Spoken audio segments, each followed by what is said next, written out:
Como hemos suspendido la ley Jones, cuando resuelva la situación en el Golfo, podríamos esperar que los precios bajen muchísimo. No estoy de acuerdo en que derogar la ley Jones vaya a traer maravillas y a resolver el problema.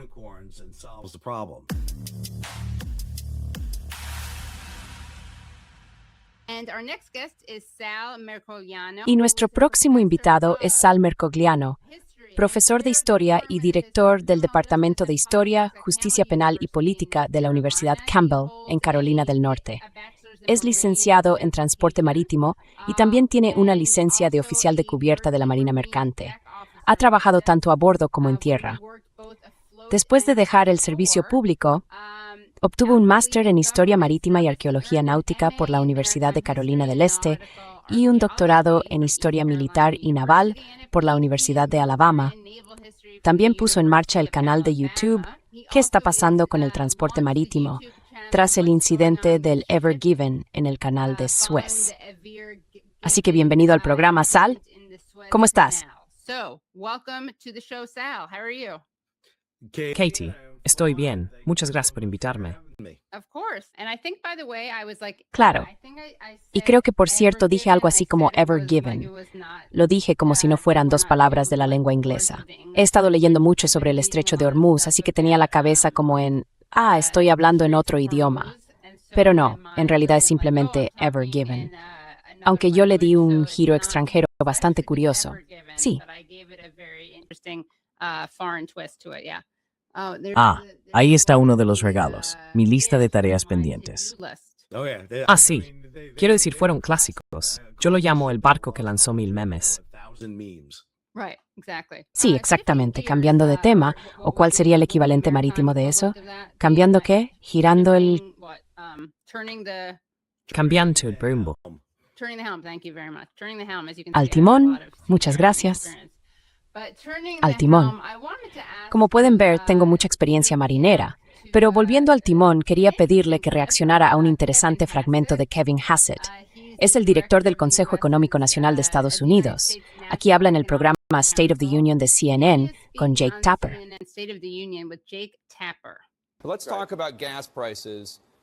Hablemos de los precios de la gasolina. Son altos porque el estrecho de Hormuz sigue cerrado por la guerra en Irán y porque Irán ha tomado el estrecho como rehén. Hace un mes usted dijo, cito, que era optimista y que habrá muchísimo tráfico pasando todos y cada uno de los días, cierro comillas, y que espera que esto, cito, vuelva a la normalidad muy pronto, cierro comillas. No, ahora mismo no es el caso. Irán ha presentado recientemente una serie de exigencias que deben cumplirse para abrir el estrecho. Entre ellas están el levantamiento del bloqueo naval y de las sanciones, reparaciones de guerra, la liberación de activos iraníes congelados y el fin de los ataques contra los aliados de Irán. Así que supongo que no sé cuándo es muy pronto.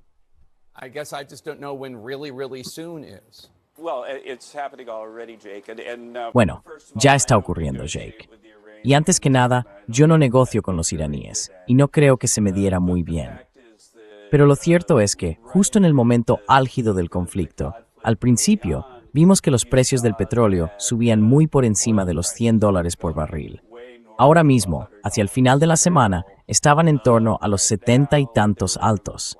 Creo que durante el fin de semana rondan los 80, y la razón por la que han bajado los precios del petróleo es que nuestra excelente Armada de Estados Unidos ha estado escoltando a los barcos para que salgan del Golfo.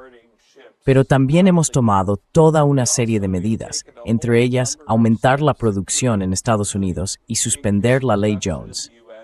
De modo que ahora mismo se están enviando 100 millones de barriles de petróleo producido en el Golfo de América a las costas este y oeste, porque hemos suspendido la ley Jones. Eso ha ejercido presión a la baja sobre los precios.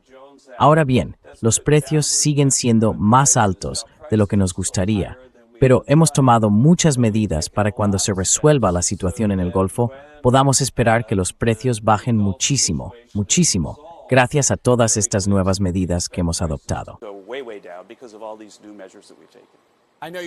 Sé que no negocia con los iraníes, pero sí habla de economía. Y ha dicho que es optimista, que habrá muchísimo tráfico circulando todos los días. Hay movimiento. No diría que sea muchísimo. No lo es, desde luego. El precio bajó alrededor de un 50%, así que eso es bastante impresionante. Bueno, ¿qué opinas de esto? Kevin Hassett, en esencia, se hizo eco de lo que decía la administración al comienzo de la guerra, que el estrecho de Hormuz no tendría un efecto importante sobre el petróleo. Creo firmemente que la administración Trump entró en el conflicto con Irán pensando que sería un conflicto corto, como en julio de 2025, cuando bombardearon Irán durante 12 días, y luego todo terminó. Pero eso no fue lo que ocurrió. Irán, inmediatamente después del primer día, atacó a los barcos que salían del estrecho de Hormuz. Y por desgracia, eso paralizó el tráfico por el estrecho. Había dos cuestiones en juego. Una era el seguro de los barcos, pero la segunda, y más importante, era la protección de los barcos.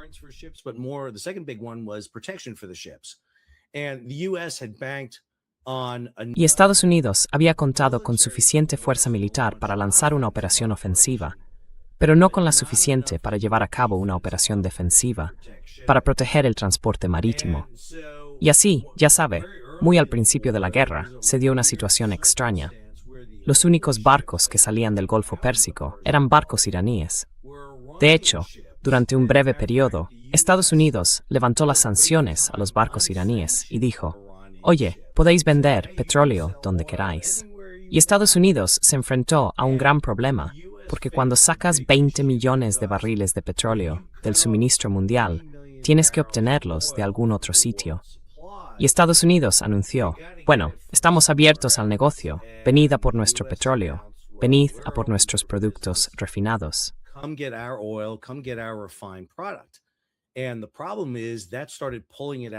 Y el problema es que empezaron a retirarlo de Estados Unidos.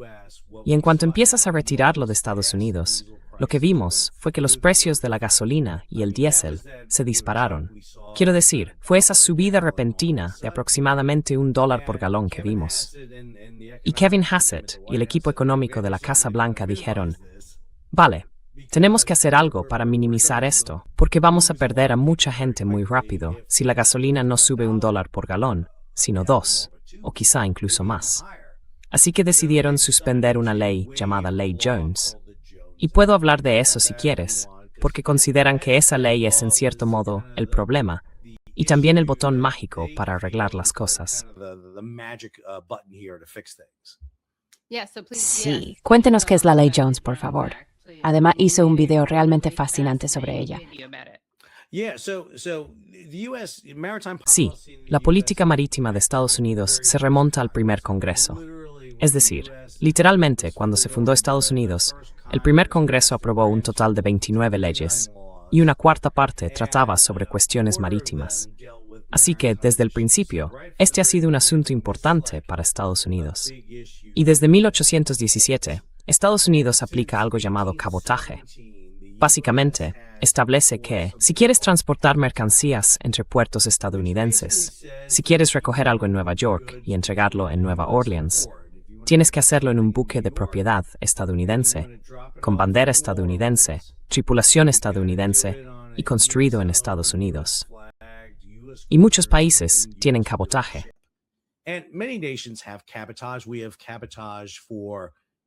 Tenemos cabotaje para el transporte por carretera en Estados Unidos. Tenemos cabotaje para el ferrocarril, para la aviación. Por ejemplo, no puedes subir a un avión de Lufthansa y volar de Nueva York a Los Ángeles. Hay distintas medidas y distintos niveles de cabotaje. La Ley Jones fue una disposición legal aprobada en 1920, surgida al final de la Primera Guerra Mundial. Durante la Primera Guerra Mundial, Estados Unidos dependía mucho del transporte marítimo extranjero para mover nuestras mercancías. De hecho, solo el 11% de nuestras mercancías se transportaba en barcos estadounidenses. Cuando estalló la Primera Guerra Mundial, cuando el archiduque fue asesinado por Gavrilo Princip en Sarajevo, de repente los barcos alemanes, italianos, franceses y británicos desaparecieron de nuestros puertos.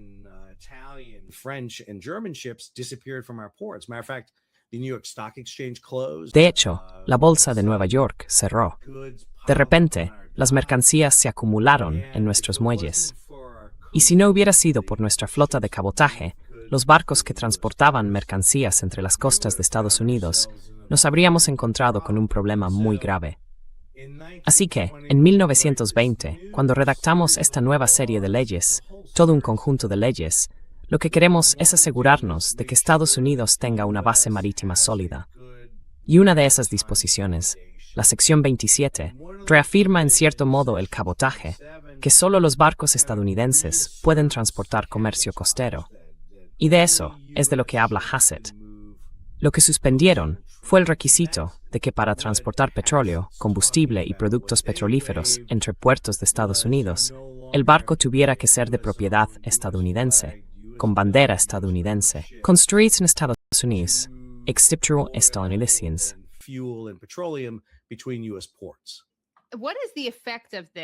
¿Cuál es el efecto de esta exención? ¿Es algo necesario? ¿Es útil? Quiero decir, hay gente que piensa que esto es aprovechar una emergencia para hacer algo que no beneficia a los trabajadores. ¿Cuál es su valoración al respecto? Bueno, aquí hay un par de factores. En primer lugar, discrepo un poco de la exención que están aplicando. Están utilizando una exención por seguridad nacional. Básicamente, Pete Hegseth y el Departamento de Defensa, o de Guerra, como sea que lo llamemos, pueden emitir una exención de defensa diciendo, de acuerdo, escuchen, hay una necesidad de defensa nacional de transportar una carga de combustible de Texas a California. Pero el problema es que Pete Hegseth y el Departamento de Defensa no saben realmente cuáles son las necesidades del transporte marítimo comercial. Es como si la Fuerza Aérea te dijera, oye, hay escasez de aviones para transportar personas de Nueva York a Florida. No lo sabrían.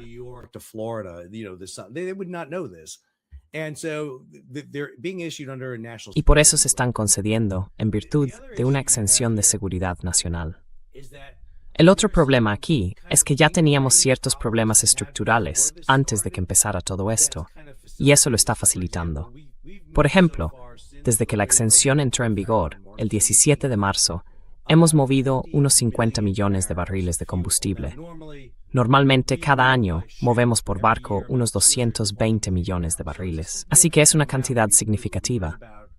Hemos movido algo menos de una cuarta parte de lo que solemos mover en un año. La gran mayoría se está trasladando desde la costa del Golfo de Estados Unidos, desde Texas y Luisiana, hacia California. Y eso se debe a un par de factores.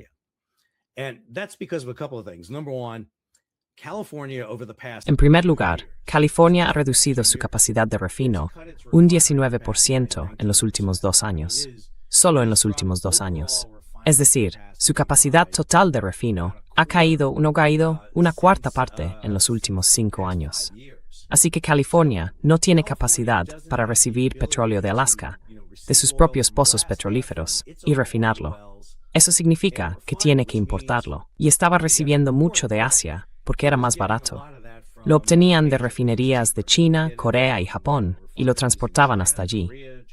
Pero cuando se cerró el estrecho de Hormuz, se agotó el petróleo que iba destinado a Asia Oriental. Entonces, esas refinerías dijeron, no tenemos combustible de aviación ni diésel para venderos. Así que tuvieron que buscarlo en el mercado abierto.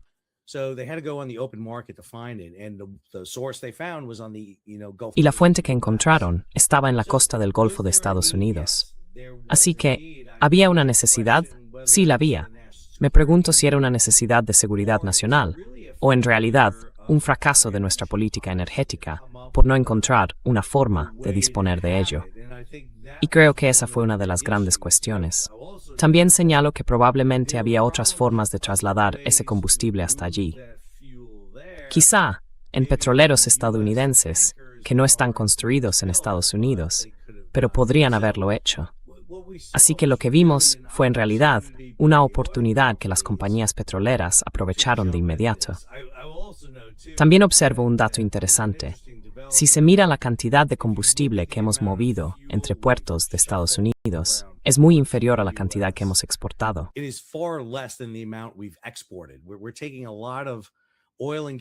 Estamos sacando mucho petróleo y gas de Estados Unidos, porque para las petroleras y los comerciantes les resulta más rentable venderlo. Si tengo un cargamento de diésel en el puerto de Nueva York y puedo conseguir $1 más por barril en Europa, se lo voy a vender a Europa. Y luego voy a gritar, oye, nos estamos quedando sin diésel en Nueva York. Y no sé tú, Katie, pero yo no vi escasez de combustible en marzo ni en abril de este año. No vi que se acabara la gasolina. Así que esto, sin duda, es un poco como un juego de manos. Mover el petróleo y el combustible de un lado a otro. ¿Y cómo está afectando esto a los trabajadores? Ahora bien, quiero dejarlo claro. En esta disputa hay dos bandos, y son dos bandos que no se llevan bien. Son como los aficionados de los New York Yankees y los Boston Red Sox. Nunca se pondrán de acuerdo en nada. Y yo intento ser lo más objetivo posible en esta disputa, porque sí creo que en ambos lados hay margen para el cambio. No estoy de acuerdo con que derogar la ley Jones vaya a traer arcoíris y unicornios y a resolver el problema. Pero al mismo tiempo, probablemente tengamos que analizar cómo cambiar la ley para que sea más progresista y esté más actualizada, tratándose de una ley que se aprobó hace 106 años.